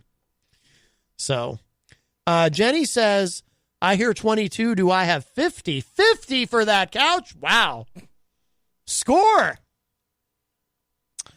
Brian shared something as a suggestion to close the show today. We'll see. It's opening. It's trying to open. It will open. It's a YouTube link, but it's sometimes the internet runs slow here, and sometimes it doesn't. Let's see. Waltia says it's got a cover on it. Who knows what lies underneath? And Brian says it's a nice couch cover. It's an adequate. Oh, sure, we can play that at the end. Little AC/DC. It's an adequate couch cover. I don't know. What do you think, Michael? Would you want that? I'm not suggesting you bid on it. In fact, you being here on the show today, It would be a conflict of interest for you to bid on it, I think. Yeah. But would you want that in your living room? Let me put the camera back on it. I'm just realizing how lopsided it is. I never even noticed that before. Like, I'm looking at it, and one side is higher than the other. It's kind of lopsided. I have a different angle of it, so it's Yeah. Yeah, I don't know. Jenny says it's a holy one even. Does it have holes in it? The couch cover? Probably does. I don't know. Well, anyway, so we're out of time. We got to go. We got to wrap up. Michael Martineau, thank you so much, my friend, for being here today. You are welcome. This was an unexpected treat. Thank you for sharing that story about what happened at the Davion. And I think Scumpy has some explaining to do. But you stay out of trouble. Will do. All right. All right. Very good.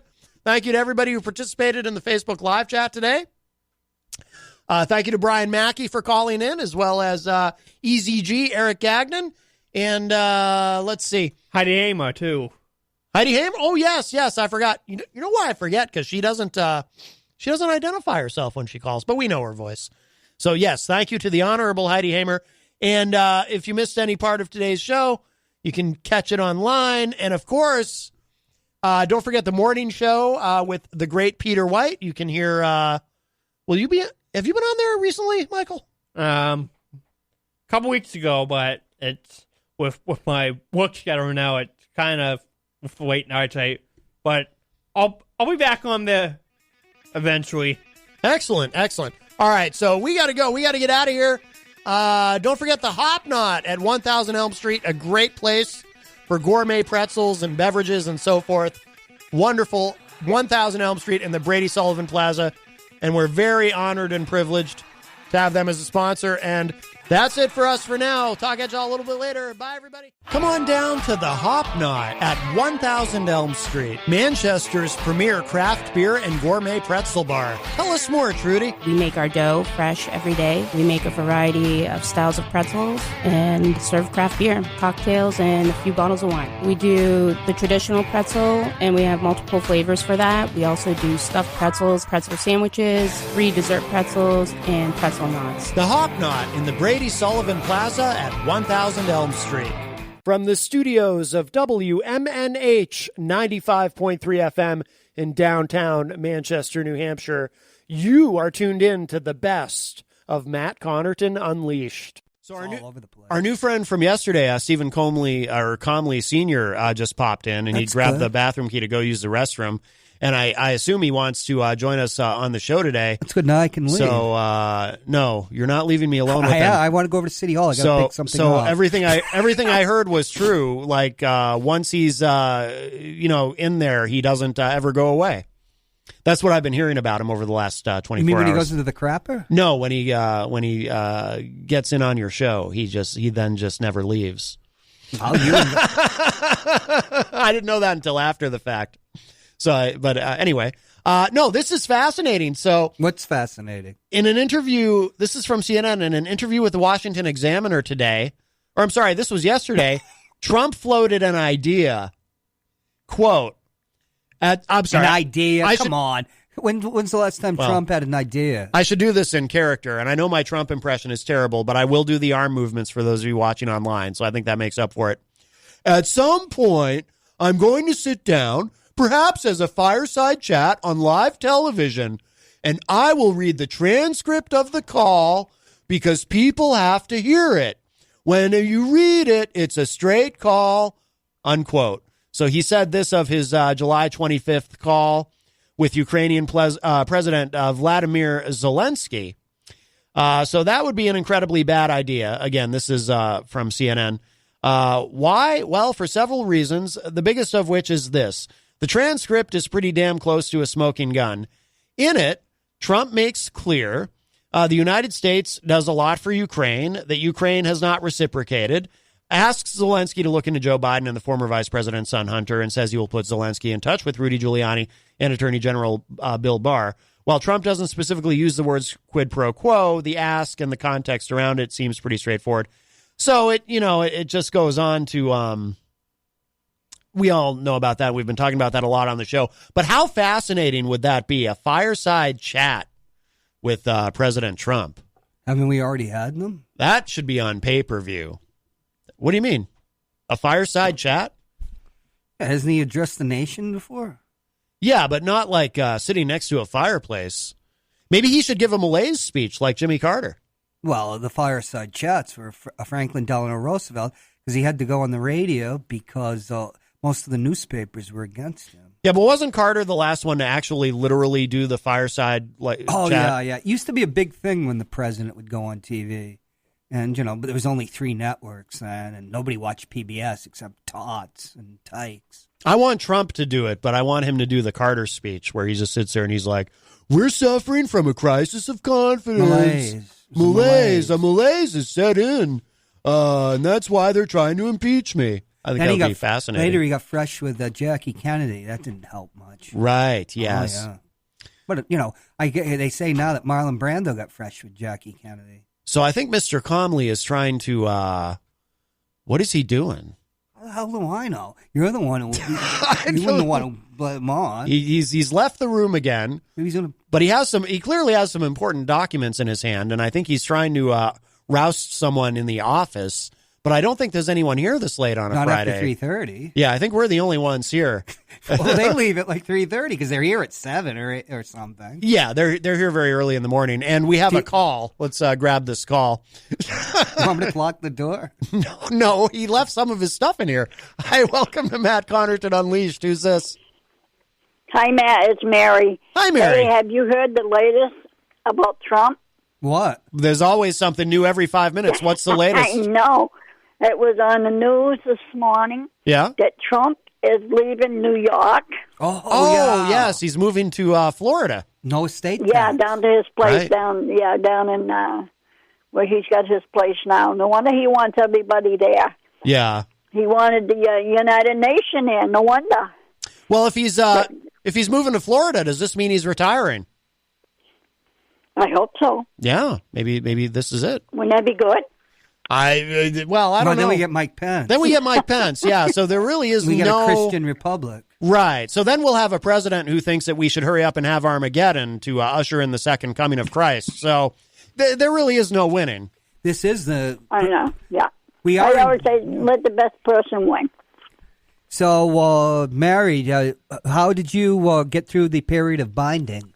Oh, yes, it was a week of binding. And yes. They just added a televangelist to the White House staff. You can join us if you want, Mr. Comley. Are you trying to leave something for somebody? Well, you can. Yeah, there's probably nobody there.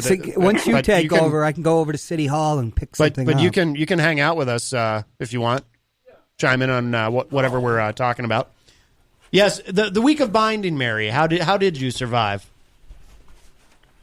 A big fun. I get a hard time hearing. I don't know why. Oh, this was the week of binding where we were being bound to our president against evil. Yes, the evil. Very exciting. Yeah, what an exciting time. Yeah, it was for me. Sounded good. Yes. Look at all the evil that came after me this week. But right. We don't talk about that on Matt Covington in the afternoon. That's right. Yes. That's for Matt Covington Uncut.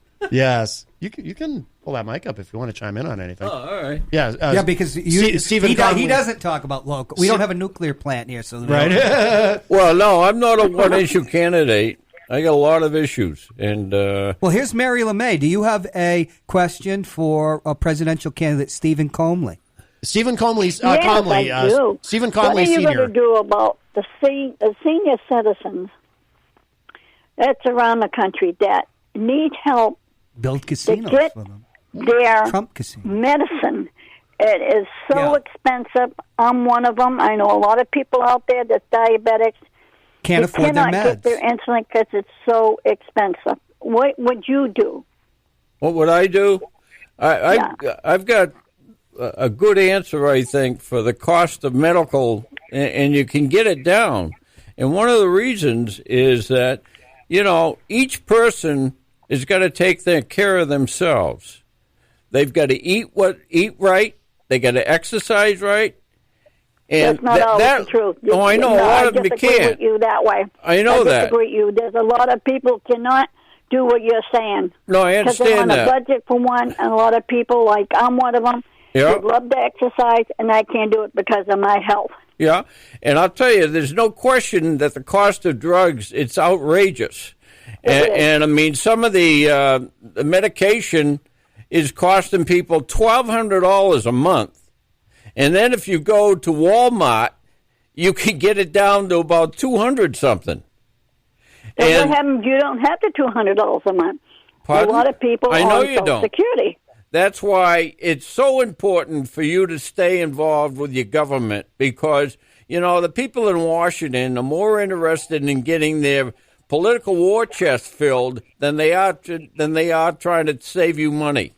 And you've got to continue to make your voice heard because, you know, our forefathers, some of them died giving us the right to speak out and being involved in our government. And like you're doing. And you should be proud of yourself. Next year, I hope to go for State rep. representative up there and see if I can change a little bit in New Hampshire. Yeah, but if you, like, I know that personally that a person came to me was paying $1,200 for the drug a month.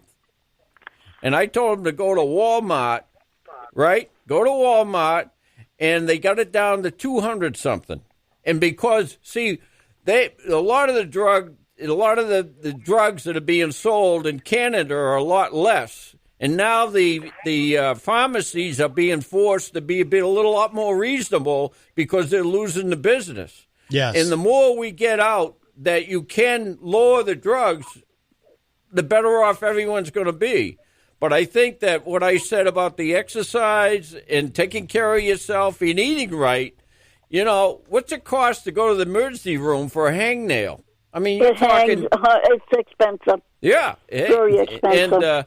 But people have got to make their voice heard and demand to be represented like they should in Washington. And that's why I'm running for president of the United States.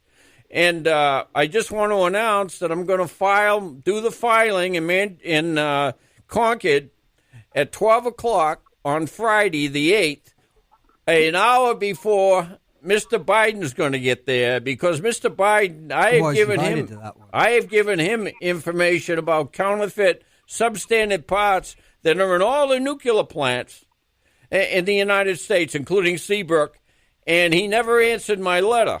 But I've been in touch with his press corps in Philadelphia, and they are looking into my information. So I'm going to confront Mr. Biden You mean when Delaware? he comes in Delaware. that day. He's from Delaware. You mean Delaware? What? What did he Joe's say? from Delaware. Button your shirt. Whose shirt? I had a request from a All texter. right, guys, I'm going to listen to you on the TV. Oh, you flashing your Merkin again? All right, Mary, thank you so Bye-bye. much for the call. Bye-bye. Oh, boy. So you're going to confront Joe Biden. Oh, yeah. Yep. And I confronted Bernie Sanders, by the way, yesterday. I confronted his top political director, Bateman. And I showed him that some of Bernie Sanders' staff in 2015 asked William Gardner, the Secretary of State of New Hampshire, to have me removed at his press conference. And I want to work with Bernie because Bernie helped shut down the Vermont Yankee. But Why'd you do that? He's got to hold his own staff accountable for trying to discredit my run for the presidency in 2015. Oh, so he's doing to you what Hillary did to him 4 years ago. Yeah. Well, Hillary knows me, by the way. Because, I know Hillary. Yeah, I Not very confronted well. Hillary during a fundraiser in Virginia, and she wrote me back a letter thanking me for giving her information, but she didn't act on it. It was probably Huma Abedin intervened. So I want you to know I'm going to be at 12 o'clock on Friday, the 8th. I'm going to be filing my papers to become the next president of the United States as a Republican because we need somebody in the White House, first, that has compassion for people, and Trump don't. And we need... How come you don't run for the Senate? Are you from Massachusetts? Yeah, I'm from Massachusetts. Well, it's not an open seat. Kennedy's running against... No, I want to run for president. I've earned the right to run for president. I've been investigating Washington for 34 years, and there's nobody that's investigating better than I have. And I'll tell you, if there's one person in Washington they don't want, it's me, because I tell the truth, and I can't be bought. And I love what I'm doing. I don't like the threats of my life and my family, but that comes with the territory, unfortunately. And you're a better man than I. I mean, I tell the truth, but I'm very much for sale. Am I not, John Opwood? Well, you know, it is interesting because I remember somebody telling me, I won't mention the city or the municipality, that the going rate for a vote for, well, let's say a city council member, we don't want to use anything that might vocalize things, right, was $1,000. And somebody was a conduit for a bribe to him, which was very insulting because it was only a $100 bill. He pushed across his desk. Oh, my goodness. And I have to say, the person, was not up to paying a bribe, but maybe that was part of the insult, Right. But, I was shocked by this, let's say, municipality that you could buy a city councilor for just $1,000. And I'm not saying that's necessarily true, just hearsay, right? Because in Albany, back in the mid-'70s, it was $10,000 for one of the city councilors. Is that right? I think so. Mike Pelopita says if I... that was a lot of money. If I tilt my head, his unbuttoned shirt looks like it's winking. Oh, my goodness. Oh, his merkin starting. It is a synthetic fabric. Oh. Yeah. Right. Oh, I thought he's talking about me. Oh. Yeah, you're merkin. Right, yes. Well, I do have a merkin. An inordinate amount of chest hair, which I do believe, Mr. Comley, that does disqualify me from running for office, does it not? No, what disqualifies him is he's a Yeti. Well, I'm going to drop $1,000 at the State House on Friday. Give me the $1,000. I'm running for office. You can drop it for him. What would I spend it on, though? I'm running for school charter commission. There's like 30,000 people. Oh, wow. And I brought you remember the secret document I told you about that Sununu used? You mentioned that you... I'll be back. I got to go to City Hall. Okay. You mentioned that you had a secret document that you had given to Peter White. That's right. And Peter White has the document. And now I got it for you. Oh. Well, now it's not so secret if you're also giving it to me. Yeah, well, we don't want it to be secret. And Sununu wanted it to be secret. And it says right here, part of the documents, Chairman Sellon might more quickly fall into line for Governor Sununu than he would for Admiral Watkins. Would most quickly show Governor Sununu what the problems with the Chairman Sellon are. I mean, it's incredible. Yes. And I'll tell you, Sununu's made a mockery of our democratic process because he's the one that got Seabrook licensed. And I went over to NPR, by the way, in Concord, and they're looking at this information, and we'll see if they're going to put me on because I tell you, Sununu has got thumb on most of the press in New Hampshire. No question about it. Right. They all look sideways.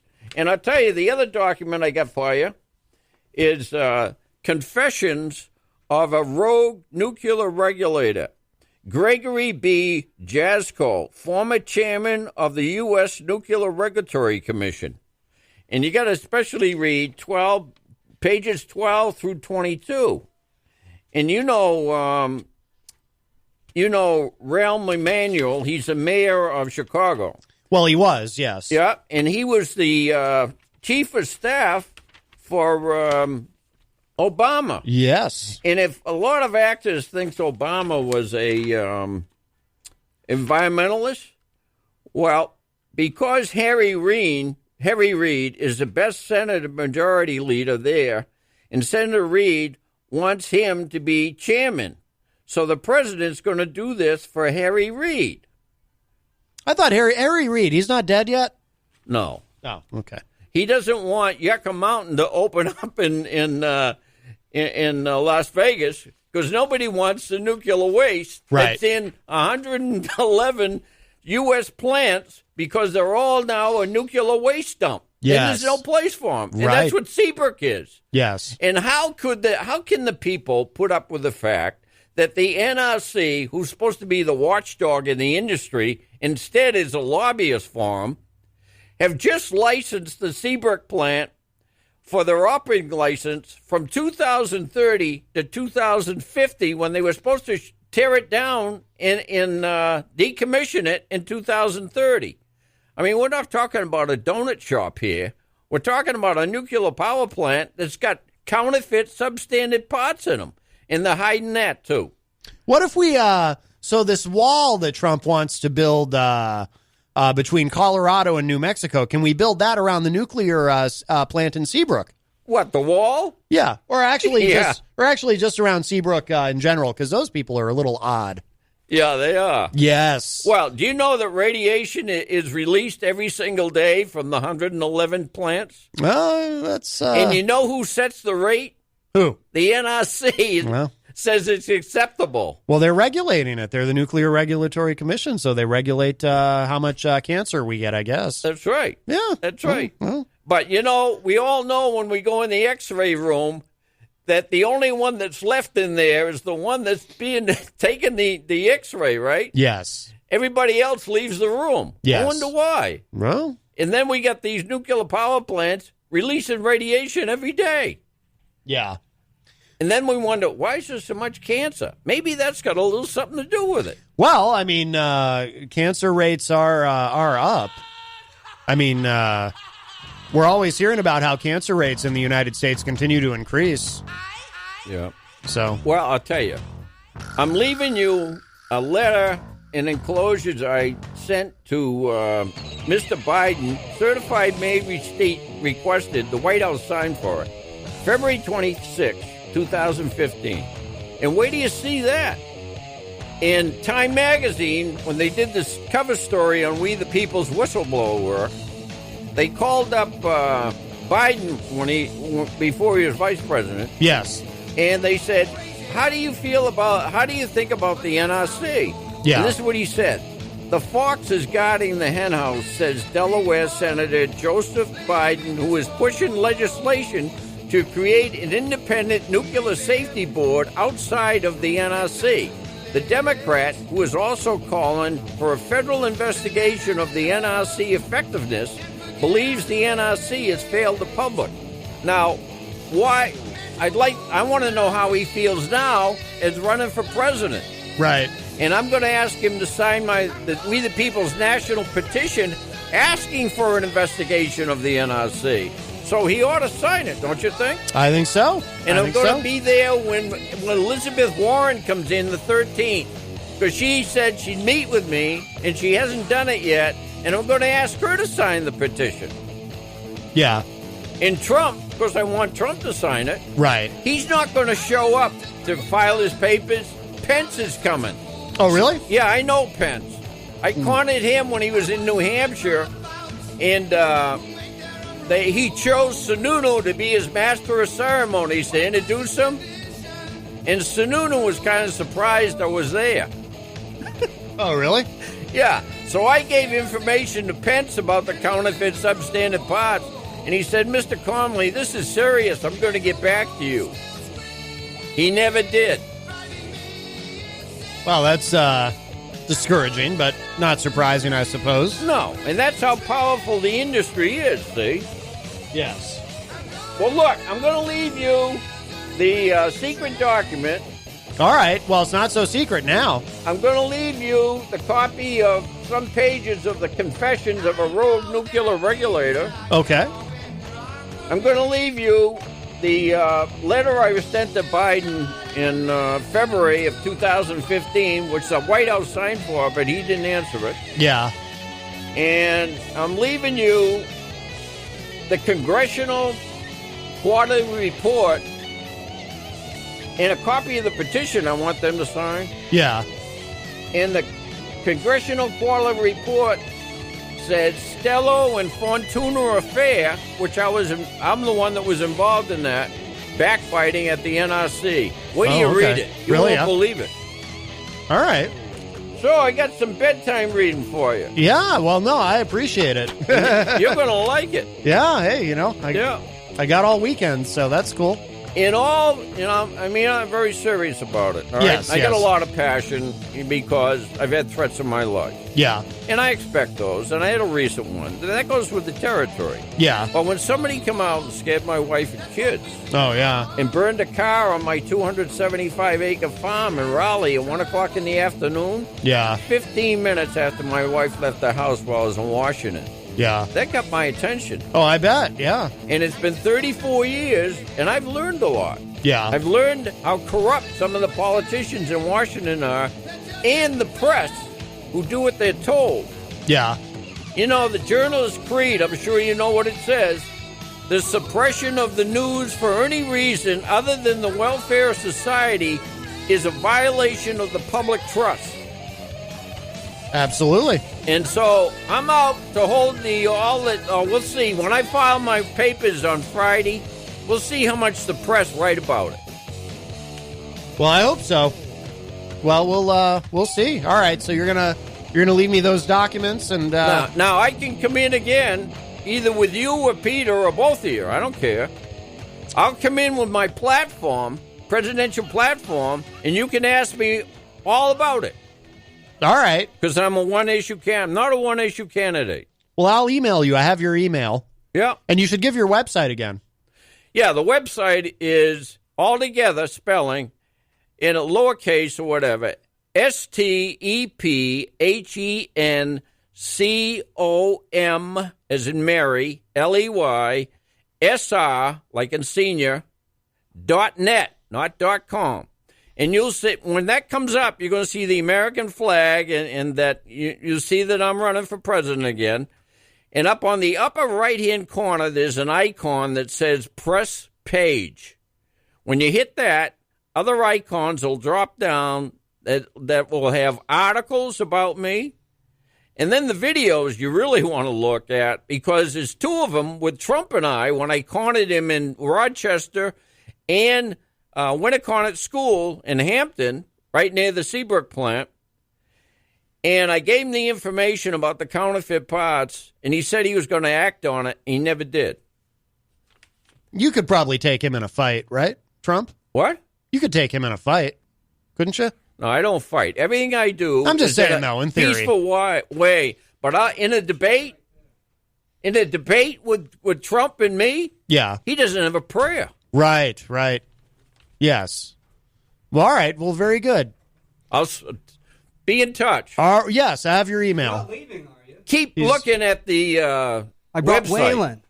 Please look at the website. Yes. You won't absolutely. believe it, I'm telling you. Yeah, well, no, I'll do that this weekend. From the studios of WMNH 95.3 FM in downtown Manchester, New Hampshire, you are tuned in to the best of Matt Connarton Unleashed. God bless the United States. Thank you very much. United States.